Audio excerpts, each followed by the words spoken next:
controle. Então, o déficit público era mascarado pela inflação.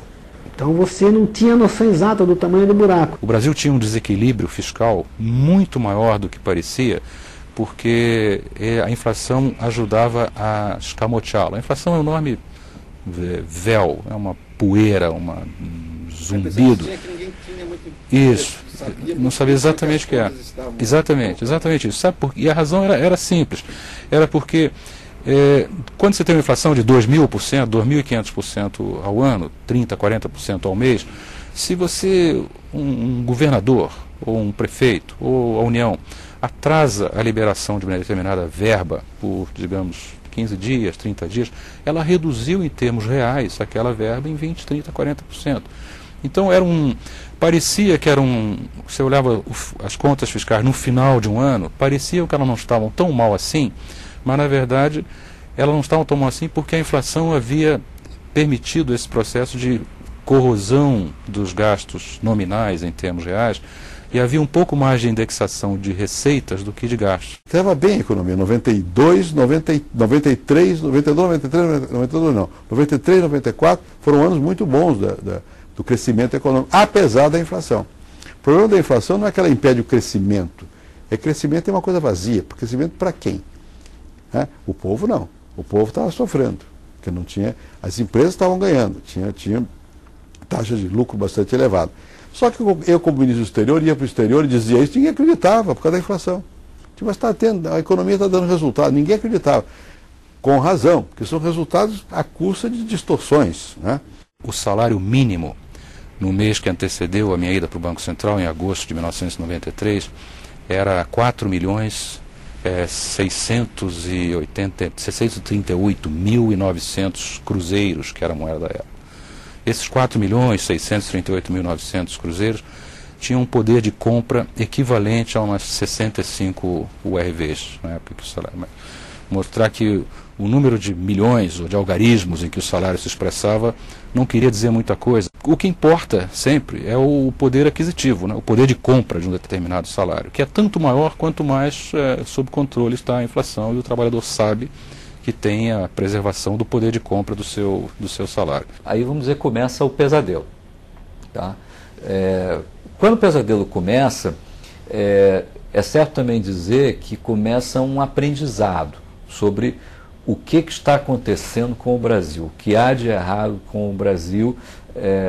Não temos como é guerra civil, furacão, maremoto, ser um país abençoado, como é que pode ter inflação de 80% ao mês? E nós tivemos aí, sei lá quantos congelamentos, 4 pelo menos na minha conta, todos fracassados. Nós temos que sofrer esse tanto de tentativas fracassadas de curar a nossa infecção com um banho frio, para aprender que tinha sim alguma coisa de errado com o Brasil. E quando a gente adquire essa consciência, é mais ou menos ali na altura do real. Começamos criando o chamado PAI, Plano de Ação Imediata, que era um pouco arroz com feijão.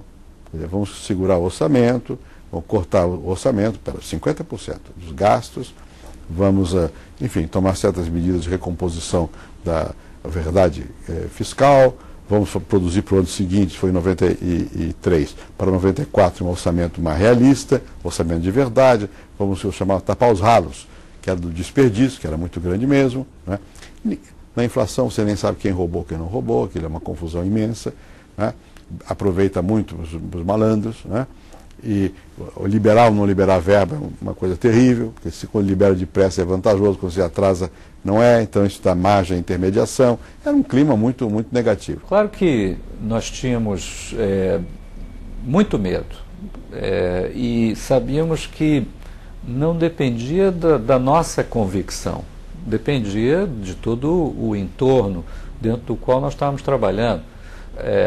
Começa com o ministro Fernando Henrique, que era o 4º ministro do presidente Itamar. Os 3 anteriores saíram em condições complicadas. Nós estávamos há 1 ano e meio de eleições, quer dizer, tudo parecia indicar que nós íamos repetir o final do governo Sarney. E mais, o Congresso estava paralisado pela CPI dos anões do orçamento. O apelido de anões é porque quase todos esses parlamentares são pessoas de pequena estatura. João Alves negou que recebesse propinas, mas suas 13 contas bancárias registravam um movimento superior a 50 milhões de dólares nos últimos 5 anos. Ele foi apontado como chefe dos 7 anões. O que vem ao caso é o seguinte, é que a minha vida, até eu deixar esse orçamento, eu realmente vivi dificuldade financeira. Depois que eu deixei e abandonei e esqueci, Deus me ajudou e eu ganhei dinheiro. Então, os grupos organizados na Comissão de Orçamento que se opunham aos controles não tinham mais força. Né? É agora que pode fazer. No momento que está tudo organizado, os interesses não vão permitir que se faça. Mas, curiosamente, o fato é que todos esses elementos que pareciam apontar para o desastre foram exatamente aqueles que configuraram meio que um vazio. Um vazio de ideias e de liderança. E foi isso que o ministro da Fazenda, Fernando Henrique Cardoso, ocupou. Ele formou um time, ele tinha uma ideia, tinha um projeto, trouxe esse projeto para o centro do tabuleiro e numa circunstância onde o Congresso está paralisado, o presidente não sabe bem o que fazer, não há outra coisa a competir do ponto de vista de agenda política e econômica, a situação deteriorando, a população cobrando uma providência e, ao mesmo tempo, com essa desconfiança toda de planos econômicos, os seus garfos e truques e tal. E, portanto, o vazio se tornou nosso combustível, nós ocupamos o espaço. O Itamar foi mudando pessoas do governo, inclusive num momento caiu alguém do BNDES, nós pusemos lá o Pércio. Então você já tinha o Pércio, você tinha o André, você tinha o Baixo, você tinha o Gustavo, você tinha o Malan. Caiu o presidente do Banco Central, botamos o Malan. Então você tinha uma equipe pesada de economistas com imaginação que podiam organizar um plano.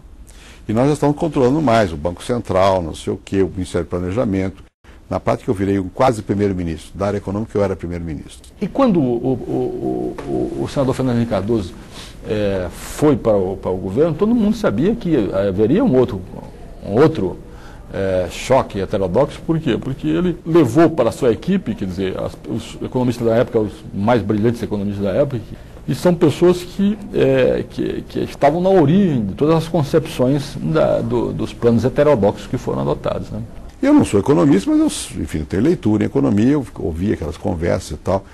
Agora, a decisão para a qual eu contribuí foi uma ideia do Pércio, que foi, nós nos reunimos para fugir da imprensa, às vezes na casa de alguém, na minha casa, lá em Brasília, meu apartamento. E uma vez aqui em São Paulo, numa tarde de sábado, o Pércio foi lá e disse, vamos simplificar tudo, não sei o quê. O Pércio é músico e matemático, ele gosta das coisas mais claras possíveis, com economia de tudo e tal.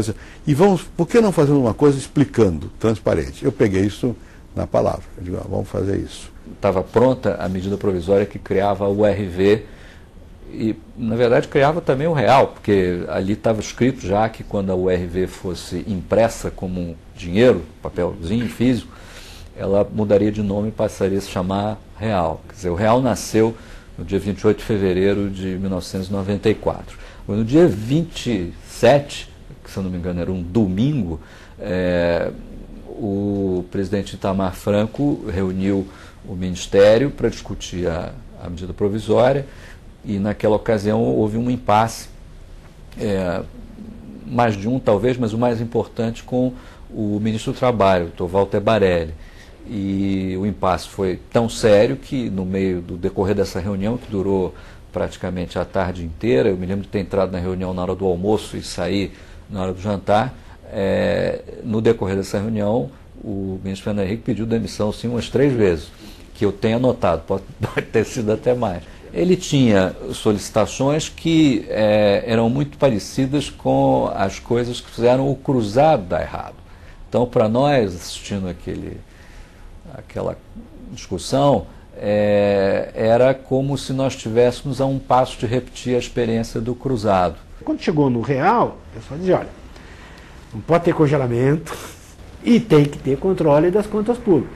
E daí que veio o tal Fundo Social de Emergência. Que é mentira, né? Que não é fundo, não era social e não era de emergência. Era só um modo de controlar o gasto público, né?